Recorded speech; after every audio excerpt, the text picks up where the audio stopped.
দেখেন গরুর পূজা কিভাবে শুরু হয় পৃথিবীতে প্রথম।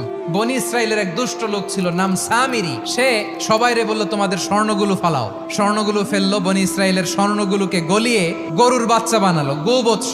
জিব্রাইল আলাইহিস সালাম যে জমিনে এসেছিলেন, ওই ফেরেশতার পায়ের নিচের একটু মাটি সে বুদ্ধি করে প্যাকেটে রেখে দিছিল। স্বর্ণ দিয়ে বানানো গোবৎস গরুর বাচ্চার গায়ে যখন সেই মাটি ছুঁড়ে দেয়া হলো, এখন বাছুরের ভেতর থেকে ভ্যাঁ ভ্যাঁ আওয়াজ আসতেছে। কি আসতেছে? সবাই তো অবাক। সামিরি বলে, আরে তোমরা যে 70 জন দিয়ে মুসা আলাইহিস সালাম রে পাঠাইছো ওইদিকে, এত ঘুরতেছে, আল্লাহরে খুঁজে পায় না, আল্লাহ তো এটার ভিতরে ঢুকছে। নাউজুবিল্লাহ, এটার ভিতরে সেজদা দাও। এই সেজদা দিয়ে গেল। হারুন আলাইহিস সালাম তাদেরকে বুঝালেন, শিরক করো না, আল্লাহরে ভয় করো।